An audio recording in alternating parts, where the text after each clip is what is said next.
Caspian Report, another YouTube channel that is amazing. If you ever want to think about and understand geopolitical situations around the world, this channel is amazing for it. Subscribe. This is the Nile Delta in Egypt. It's been growing steadily since the 1980s. Centuries ago, it was the breadbasket of the world. Now, not so much. Egypt is one of the largest importers of strategic crops such as maize, corn, wheat, and vegetables. Food security is waning thinly, and the bill for importing food amounts to $15 billion annually. Boosting agricultural yield would resolve the issue, but space is running out. There isn't enough arable land in the country to keep pace with its demographics. Egypt is growing at approximately 2 million people a year. Consumption and urban landscapes grow faster than infrastructures can cope. So, to meet its urban population growth and reduce the gap between food production and consumption, Egyptian lawmakers are opting for multiple terraforming projects to create arable lands and new cities. Lawmakers in Cairo make lofty promises, saying that deserts will turn into farmland.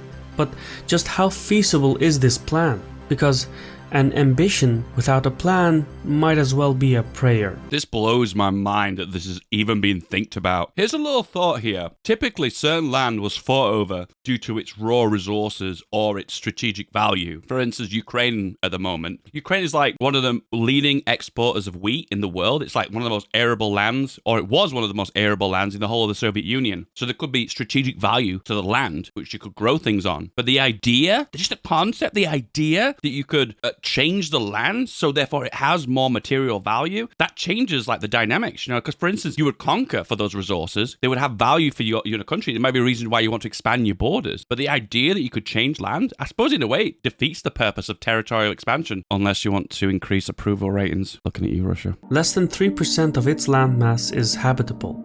Imagine a country the size of Belgium, but packed with 106 million people. Governing a country like that is not easy. So reclaiming land in the desert, turning sterile sand into livable land has always been an objective.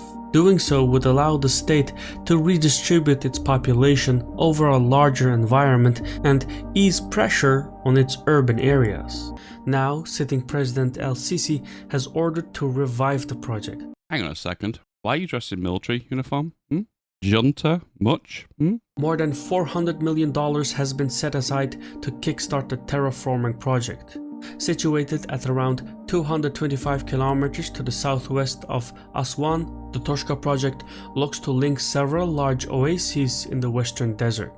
The trouble is that the Toshka lakes have since dried out because Egypt stopped pumping water into the area. So water levels will have to be restored first, which would be a tremendous task by itself. But if it does work, upon completion, the project site will focus on wheat, maize, date, and cotton production. The total size will be a little over 6,000 square kilometers, which is about the size of the West Bank and Gaza Strip combined. Egypt's population has jumped from 64 million in 1997, when the Toshka project was launched, to 106 million in 2021. That's an astonishing increase of 42 million citizens. The result is more mouths to feed and less room to accommodate a growing population. Urbanization has done a number on the available plot of land in Egypt, especially in the Nile Delta. Cairo's objective in its terraforming endeavors is threefold: offset the loss of arable land to achieve food security, make additional space available for Egypt's rapidly growing population, and reduce the bill for importing essential goods from abroad. As follows, reclamation projects, turning desert into farmland, are being implemented nationwide. In the Sinai Peninsula, the state is undertaking more than 400 development projects at a cost of $31 billion. New cities are being constructed, fitted with industrial and agricultural sites, as well as schools, hospitals, and infrastructure programs.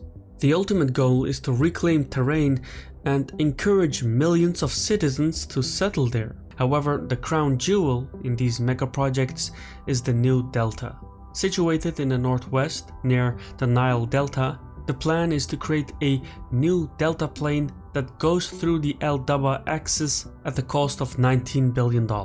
Let me get my mind around this. So I understand that maybe this soil, if it was touched with river water, potentially become fertile, you can potentially plan on that. That part I get that part. Yeah, so it's fine turning dirt into fertile soil with redirecting rivers, but isn't there a limited capacity that these rivers can actually be? Surely if you're redirecting rivers from one location to another, aren't you potentially limiting the maximum capacity of that river?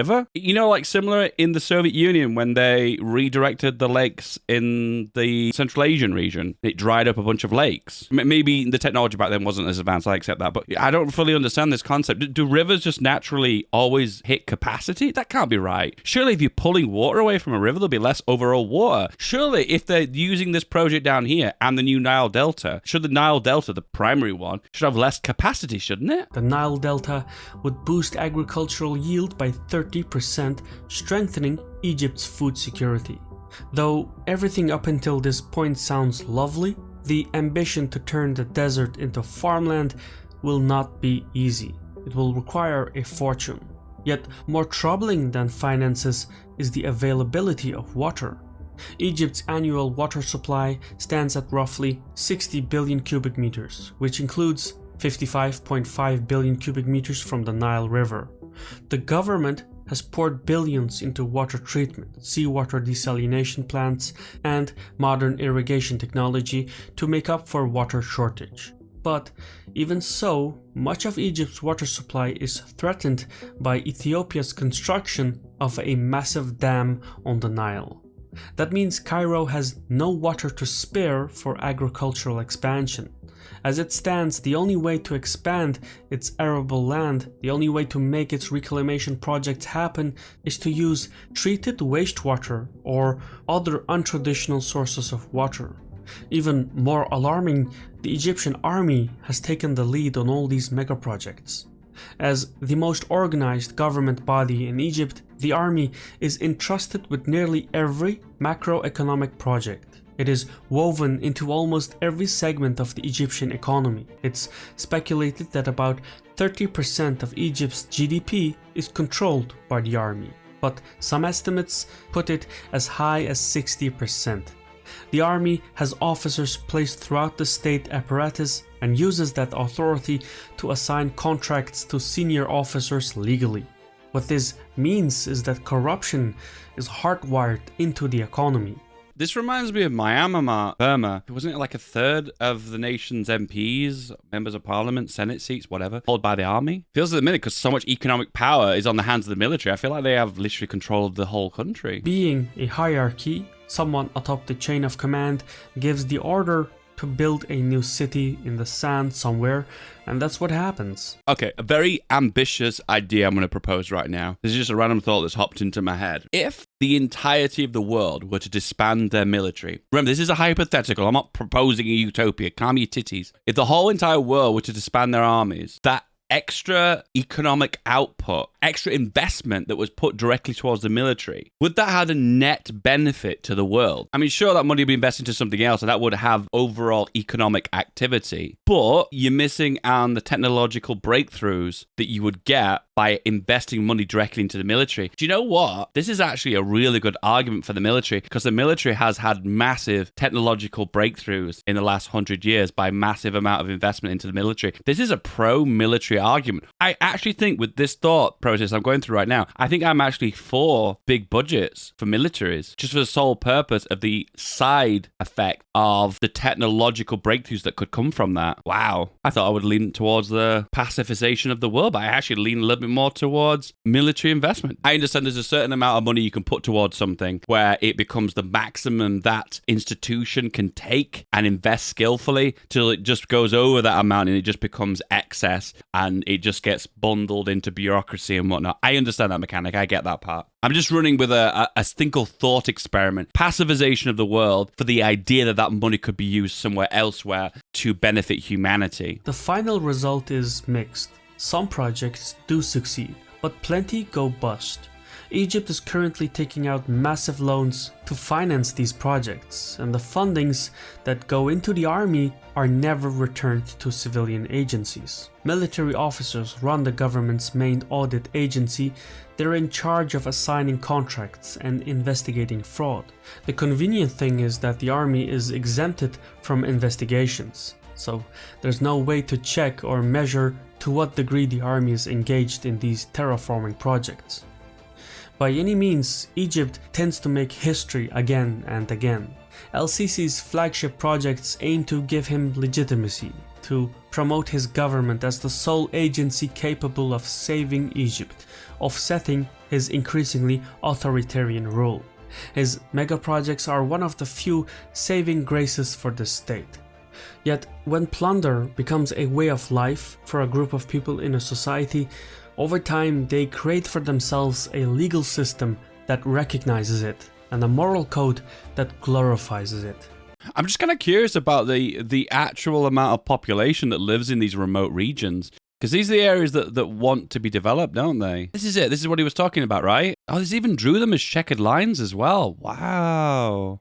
That is insane. Yeah, but my concern would be is that Egypt is an absolutely massive country. Don't forget, it's disproportionately skewed. Ah, Christ, this is so good. I actually thought it was bigger. But then again, Sudan's pretty big too, isn't it? But now there's 2 Sudans. So it's the full breadth of the UK. Do you know what? That's not as tall as I thought it would be. Oh, so there is quite a lot of population on some of these break-off rivers from the Nile, isn't there? What I was expecting is there was no infrastructure around here, but there actually is. Because I imagine building up from absolutely nothing is going to be a massive challenge. You're going to start laying roads, you're going to start finding rocks and stuff on the roads. It's going to be difficult to lay the roads and whatnot. You're going to have struggle moving things from one side of the country to the other. It's going to be a logistical nightmare. But for the most part, if they've got some foundations, I suppose it makes it a lot easier. Instead of playing wide and conquering the world, playing tall. And we've just found how you play tall IRL. Oh! Anyway, don't forget to subscribe and like. Everyone who loved this video also loved this one. Give it a click.